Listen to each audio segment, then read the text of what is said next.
Beautiful mind. Yesterday we started it off, and today we are going to continue with this. So it is Albert Einstein who is termed as the one who had a beautiful mind.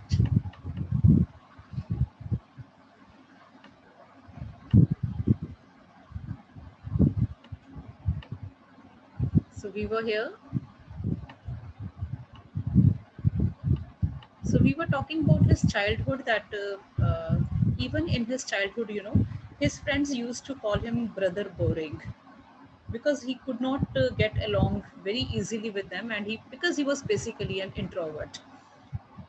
And even his mother used to consider him a freak. And even what his teacher used to say about him, see, headmaster once told his father that what Einstein chose as a profession won't matter because he'll never make a success at anything. Einstein began learning to play the violin at the age of 6 because his mother wanted him to. He later became a gifted amateur violinist, maintaining this skill throughout his life. So, headmaster pointed out his headmaster also did not have a very high opinion about Albert Einstein. He said, like, whatever he, there is no guarantee that he would be able to do something worthwhile. So, he was not sure whether he would be a success. See this. And moreover, uh, why did he say this? Because he'll never make a success at anything. So Einstein started learning violin because his mother wanted him to learn violin. So he started learning it, and he became a gifted amateur violinist. What is amateur? The person who does something for personal enjoyment rather than as a profession. So when you take up some hobby or when you do something artistic just for your own amusement or just for your own pastime or just because it amuses you, not to earn money, that is called that, and you become skilled in it. It means that you are amateur. So he became an amateur artist. He became a gifted amateur violinist, and he maintained this hobby, this skill throughout his life. So Albert Einstein was a great violinist as well. Okay, so but Albert Einstein was not a bad pupil. So he was not a bad student also. His teacher, headmaster, did not have a high opinion about him, but he was not a bad student. He went to high school in Munich, where Einstein's family had moved when he was 15 months old and scored good marks in almost every subject. So he went to high school in Munich, where his family had moved when he was 15 months old, and there he scored good marks in almost every subject. Einstein hated the school's regimentation. What is regimentation? Order or discipline taken to an extreme. So regimentation is like extreme discipline. Okay, so he did not like the way the school used to run on extremely disciplined, regimented, way, and he often clashed with his teachers.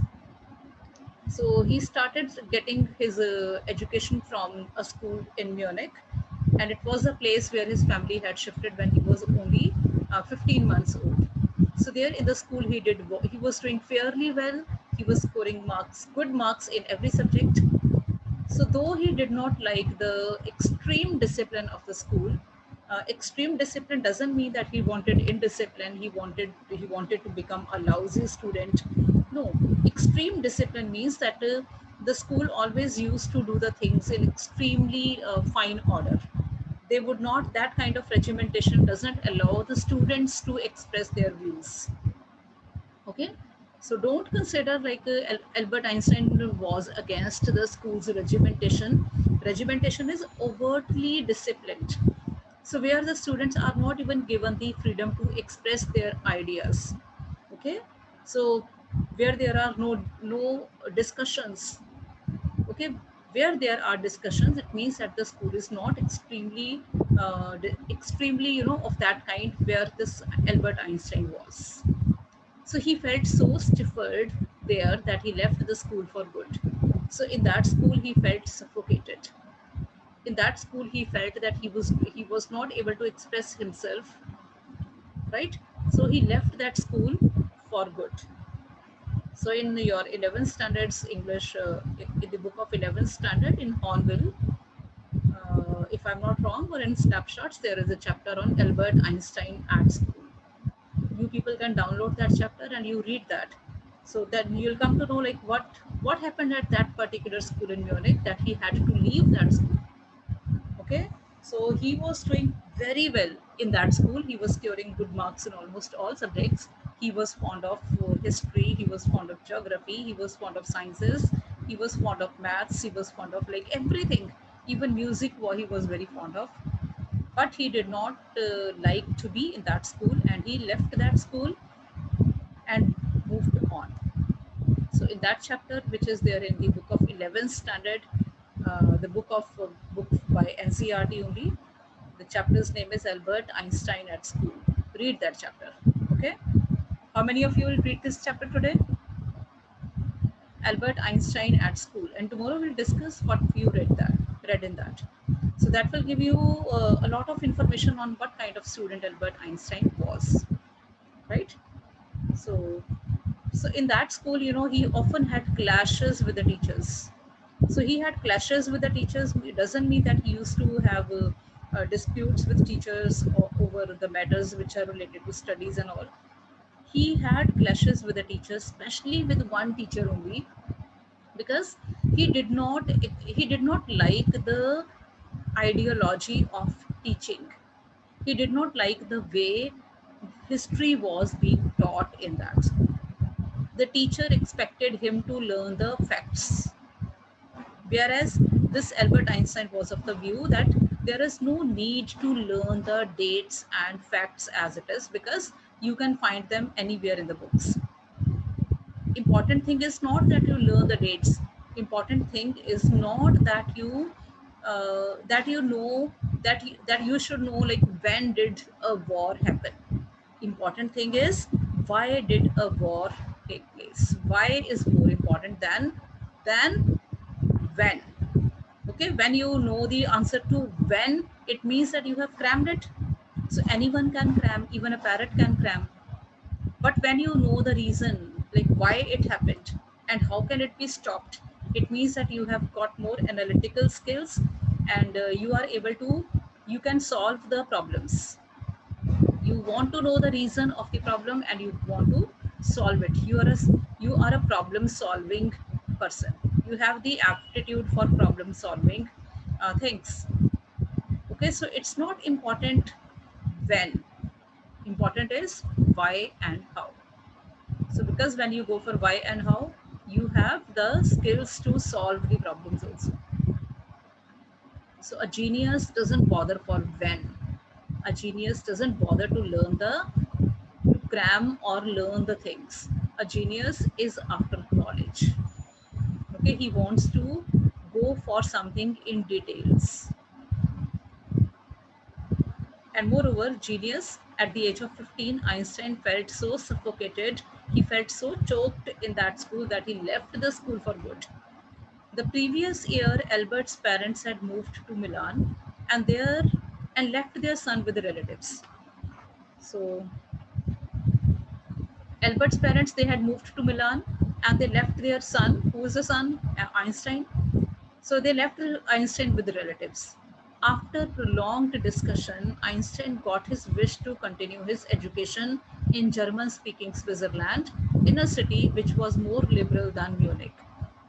So after long discussion, he got the permission to continue his education in German speaking Switzerland. So it was a place which was where there was more freedom of ideas than what he could get in Munich. Okay, which school? Where was the school which he had left? That was in Munich. Why did he leave that school? He left that school because there he did not find freedom. He did not think that the ideas were welcomed, because he thought that the education system in that school needed to be improved. So what was the biggest drawback in education system at Munich? The biggest drawback was that their education system promoted rote learning and cramming. Whereas, according to Einstein, education is not merely cramming facts. It's about it's about going in for reason, logic, and analysis. Got it? So he had left the school at Munich, and he continued his education from a school at Milan, which was there in a German-speaking Switzerland. So here he was able to get more liberty than what he could get in Munich. Einstein was highly gifted in mathematics and interested in physics. And after finishing school, he decided to study at a university in Zurich. So Einstein was extremely good at maths and physics. He was gifted rather. Okay. So he decided to study at a university in Zurich. But science wasn't the only thing that appealed to the dashing young man with a well-dressed mustache. So this man, you can see in this picture also, Einstein. So he had the well-dressed mustache, which is very famous for that. So it was not that he was only interested in science and maths. He also felt a special interest in a fellow student, Mileva Marek, whom he found to be a clever creature. So he also was very fond of one fellow student. She was Mileva Marek, and he found her a clever creature. This young Serb had come to Switzerland because the university in Zurich was one of the few in Europe where women could get degrees. So already we have got to know that this university in Zurich was a place where Albert Einstein liked the liberal atmosphere. And it was one of those universities where women were also given the admissions. So this young Serb is that Mileva Marek. She had come to the Switzerland because the university in Zurich was one of the few universities in Europe where women could get degrees. Einstein saw in her an ally against the Philistines. So, ally is a friend. So, Philistines is a word used disapprovingly to talk about people who do not like art, literature, or music. So, who are the Philistines? These are the people. It's a word used for people who do not like art, literature, or music. Okay, you people might have heard many students saying that we like science, we like maths, but we don't like literature, we don't like music, or we don't like art. So Philistines. So Einstein saw in her an ally against the Philistines, those people in his family and at the university with whom he was constantly at odds. So he was constantly at odd means like he was constantly at trouble because of those people who disapproved of literature or art or music. It's a common belief among people that one should be good in science, one should be good in maths, but people usually disapprove of art or literature or music, isn't it? If somebody is very good in dance or in singing, people tell him like, don't waste your time, go and do maths, go and do science. So this is a wrong thing. So even Albert Einstein, who was a scientist of highest degree, even he was the one who was very fond of music. Rather, he was a great violinist as well. Okay, and he was very fond of literature also. He was fond of rather everything. That is a quality of a genius. So even that's a girl, Mileva Marek, she was also not a Philistine. That's why he liked her. The couple fell in love. Letters survive in which they put their affection into words, mixing science with tenderness. So wrote Einstein, "How happy and proud I shall be when we both have brought a work on relativity to a victorious conclusion." So this Mileva Marek and Albert Einstein, they fell in love with each other. In 1900, at the age of 21, Albert Einstein was a university graduate and unemployed.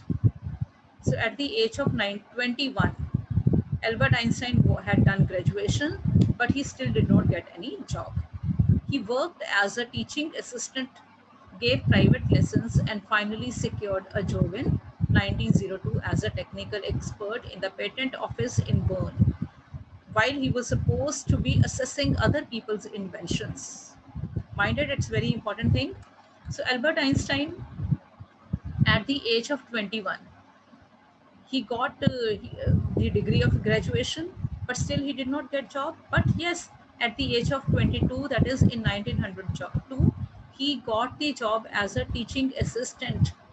He started giving private lessons, that is, he started giving the tuitions, and finally he got a job in 1902 as a technical expert in the patent office in Bern. What is patent? You people might have heard the patent, a document which gives the rights of an invention to an inventor.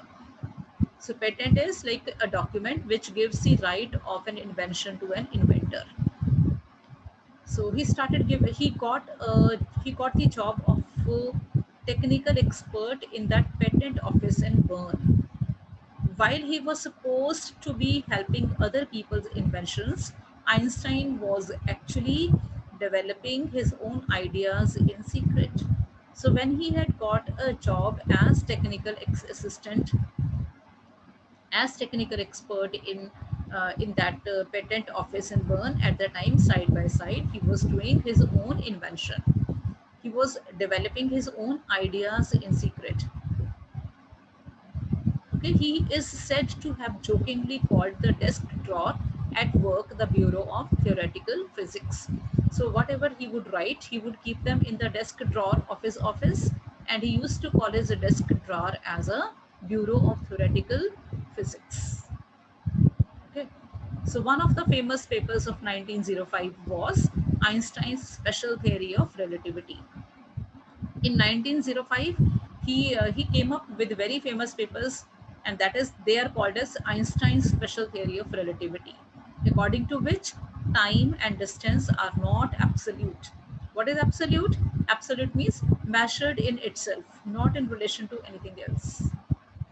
So what he said, according to his ideas, time and distance are not absolute. Indeed, two perfectly accurate clocks will not continue to show the same time.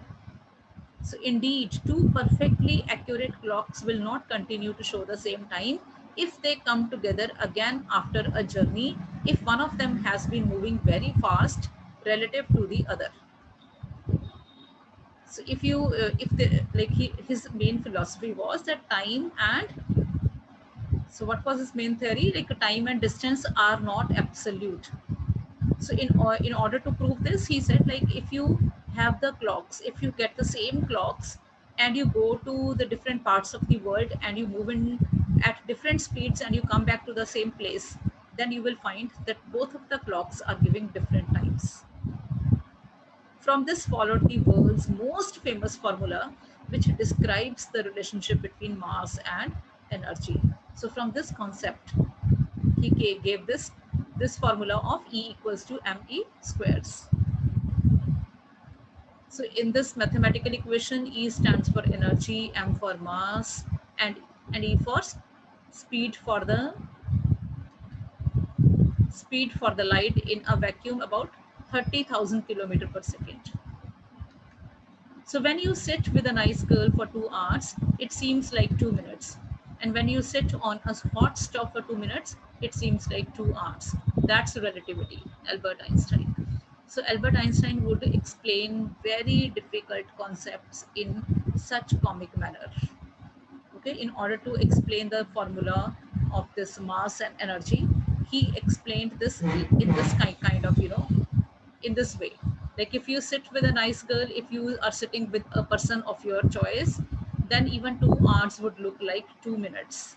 But if you are sitting in front of a hot furnace, then 2 minutes would seem to be like 2 hours. So that is relativity, he said. Right?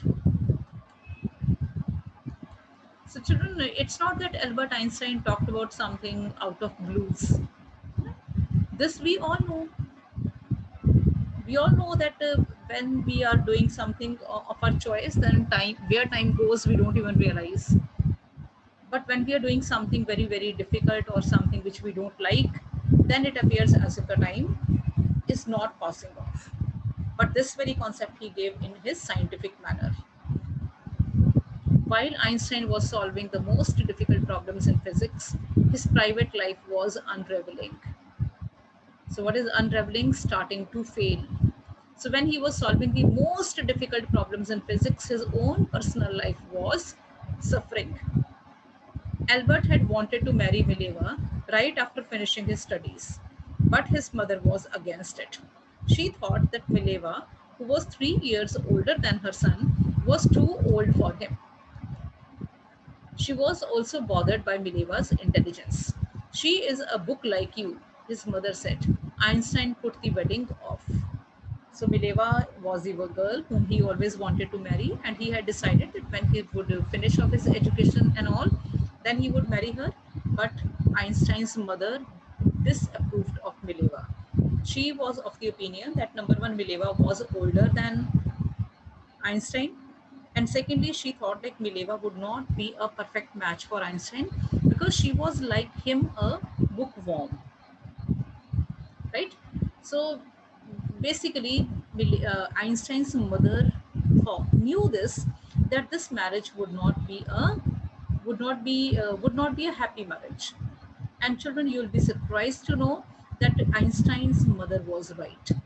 So even when somebody is a genius, parents are parents know the genius child.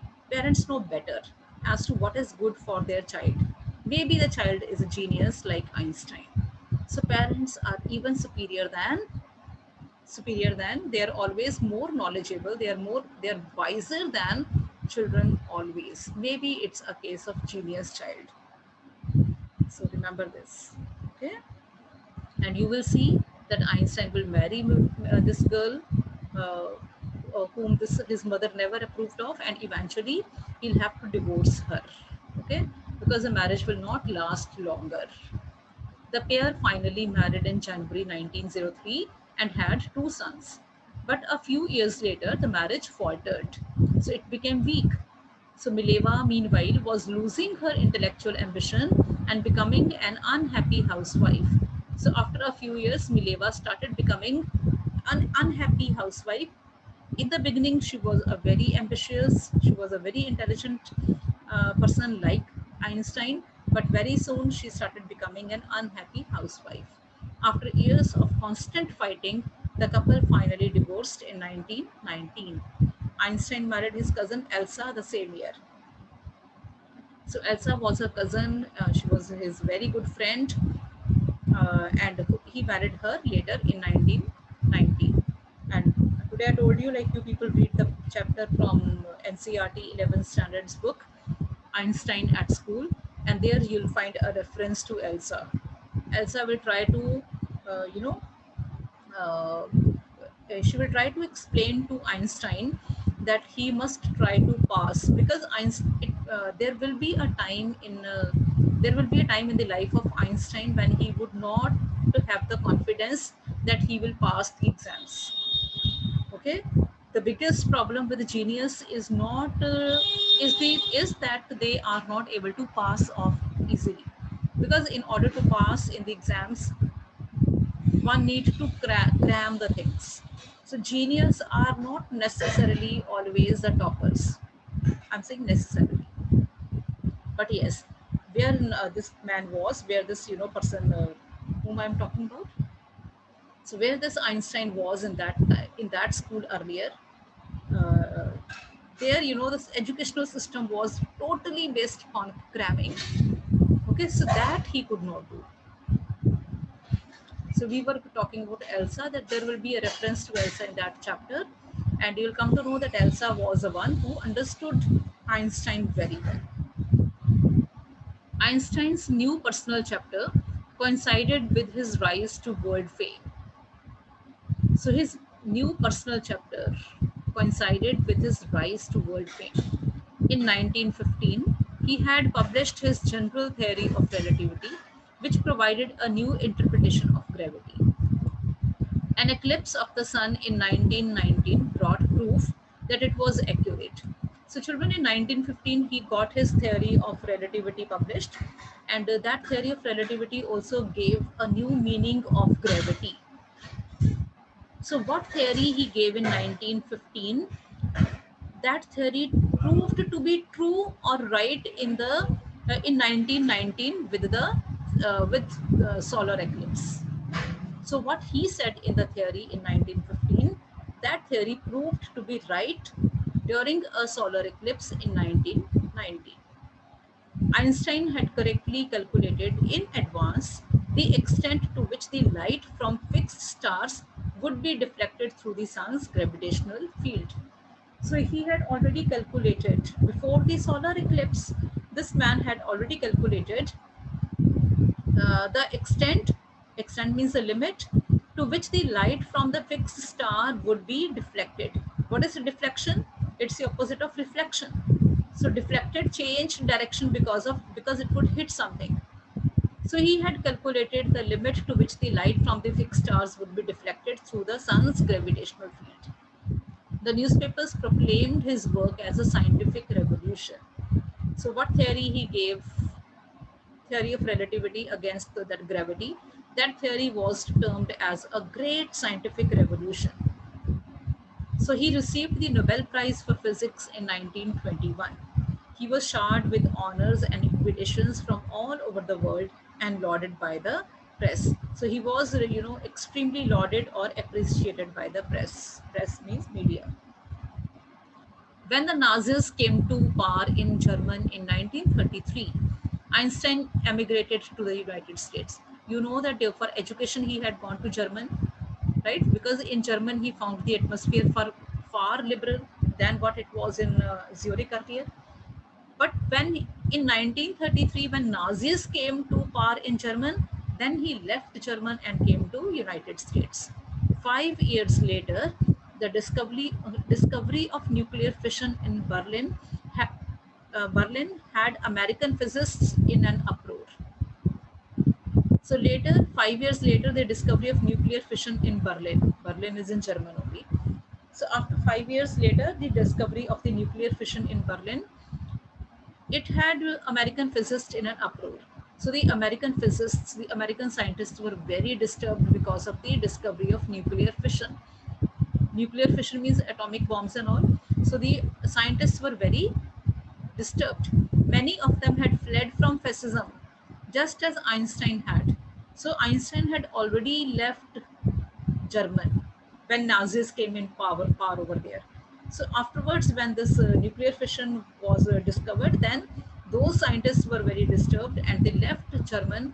And this Einstein had already done that. And now they were afraid the Nazis could build and use an atomic bomb. At the urging of a colleague, Einstein wrote a letter to the American President Franklin D. Roosevelt on 2nd August 1939 in which he warned. So Einstein wrote a letter to the American President on 2nd August 1939 in which he gave a warning. A single bomb of this type exploded in a pot might very well destroy the whole pot together with some of the surrounding territory. So he gave a warning